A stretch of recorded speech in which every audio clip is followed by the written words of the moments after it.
তেখেতৰ ভাষণ প্ৰদান কৰিবৰ কাৰণে আৰু ইমান উৎসাহিত হৈ আছে ল'ৰাখিনিও মানে কিছুমানে মেহেন্দি অকুৱাইছে ল'ৰা মানে এইখনত এইকেইডাল বেয়া হ'ল মই আজি দেখিছা নাই ষ্টাইল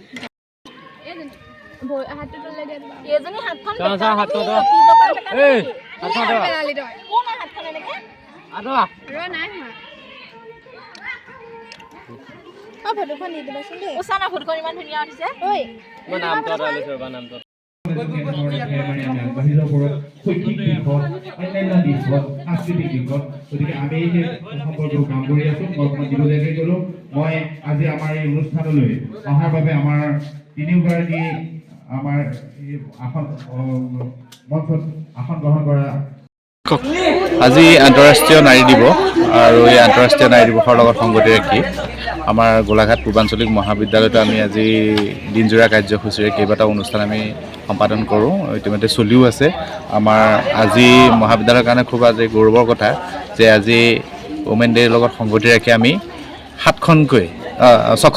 ছখনকৈ আমি ৱাল মেগাজিন আমাৰ বিভিন্ন বিভাগসমূহৰ মাজত আমি কম্পিটিশ্যন আৰম্ভ কৰিছোঁ লগতে ওমেন ডে ৰিলেটেড কৰি আমি ইংৰাজী বিভাগৰ এখন হাতে লিখা আলোচনীও তেওঁলোকে উলিয়াইছে আজি সেইখন উন্মোচন হৈছে খুব ভাল লাগিছে আমাৰ ছাত্ৰ ছাত্ৰীসকলে তাত তেওঁলোকৰ বিশেষকৈ ছাত্ৰীসকলে যথেষ্টখিনি কষ্ট কৰিছে ছাত্ৰসকলেও কৰিছে ছাত্ৰীসকলে তেওঁলোকৰ বিভিন্ন ধৰণৰ ছাত্ৰ ছাত্ৰীসকলে তেওঁলোকৰ লিখা লেখনিৰ যোগেদি তেওঁলোকৰ অনুভৱখিনি প্ৰকাশ কৰিছে গতিকে মই খুব ভাল পাইছোঁ ছাত্ৰ ছাত্ৰীসকলে এটা নতুন পৰিৱেশত নতুনকৈ মই আহিছোঁ বেছি দিন হোৱা নাই মই 3 মাহ সম্পূৰ্ণ হৈছে আৰু 3 মাহ সম্পূৰ্ণ হোৱাৰ উপলক্ষত ছাত্ৰ ছাত্ৰীসকলে আজি ওমেন ডেটো ইমান ধুনীয়াকৈ চেলিব্ৰেশ্যন কৰিছে মই সুখী আমাৰ আজি এই অনুষ্ঠানটোত মৰঙী মহাবিদ্যালয়ৰ অধ্যাপিকা সহকাৰী অধ্যাপিকা ডক্টৰ শিৱাৰী শৰ্মা বাইদেউ আহিছে তেখেতেও নাৰী দিৱসৰ ওপৰত তেখেতে যথেষ্টখিনি মূল্যৱান তেখেতৰ বক্তব্য ৰাখিছে মই ভাবিছোঁ ছাত্ৰ ছাত্ৰীসকল যথেষ্ট উপকৃত হ'ব আৰু লগতে আমাৰ যি পাৰ্শ্ব পত্ৰিকা আজি ছখনকৈ উন্মোচন হৈছে সেইকেইখনৰ বিচাৰ প্ৰক্ৰিয়া ইতিমধ্যে চলি আছে তাতো আমি ছাত্ৰ ছাত্ৰীসকলক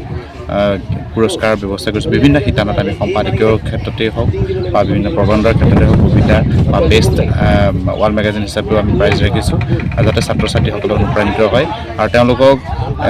অন্যান্য লিখা মেলা বা সাহিত্য সংস্কৃতিৰ ক্ষেত্ৰত মই যাতে কেনেধৰণে আমি মহাবিদ্যালয়খন আগুৱাই নিব পাৰোঁ এই ক্ষেত্ৰতো যথেষ্টখিনি কাম কৰি থকা হৈছে আৰু অনাগত দিনত আমাৰ গোলাঘাটৰ এই এটা বৃহত্তৰ অঞ্চল হাতীয়েখোৱাকে ধৰি কাকডঙাকে ধৰি অঞ্চলৰ ছাত্ৰ ছাত্ৰীসকলক কেনেকৈ ধৰণে আমি সাহিত্য সংস্কৃতি খেলা ধূলা এই ক্ষেত্ৰত আগবঢ়াই নিব পাৰোঁ তাৰো আমি স্ক'প দিম গতিকে এইটোৱে আশা ৰাখিছোঁ আৰু সকলোলৈকে নাৰী দিৱসৰ শুভেচ্ছা জনাইছোঁ থেংক ইউ গোলাঘাট পূৰ্বাঞ্চলিক মহাবিদ্যালয় অসমীয়া বিভাগৰ আমি আজি কৰখন নামৰ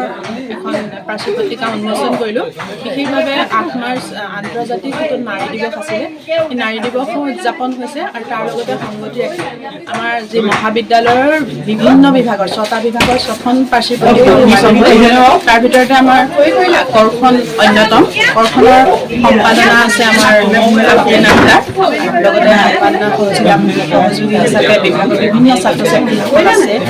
আমাৰ শিক্ষকসকল আছে উপদেষ্টা হিচাপে আমাৰ আমাৰ শিক্ষক চন্দনা পাংগি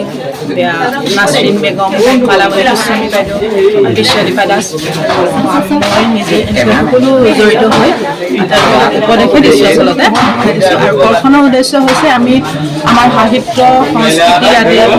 কৰ্ষণ কৰিব বিচাৰিছোঁ আচলতে আমি এটা বীজ ৰোপণ কৰিব বিচাৰিছোঁ পাৰ্শ্ব পত্ৰিকাৰ যোগেদি যাতে আমাৰ ভাষা সাহিত্য সংস্কৃতিৰ এটা বিকাশ সাধন হয় এটা সুদূৰ ভৱিষ্যতলৈ এটা পুৰঠ বীজৰ পৰা এটা পুৰঠ গছৰ বৃক্ষৰ উৎপাদন হয় আৰু সেই বৃক্ষত জাতিষ্কাৰ হৈ আছিলে সমাজখন সমাজ জীৱনত এটা বিশেষ বাৰ্তা দিয়ে আৰু প্ৰগতি পথত লৈ যাবলৈ সক্ষম হয় তাৰেই কামনা কৰিছোঁ আৰু আজি আন্তৰ্জাতিক নাৰী দিৱসৰ শুভকামনা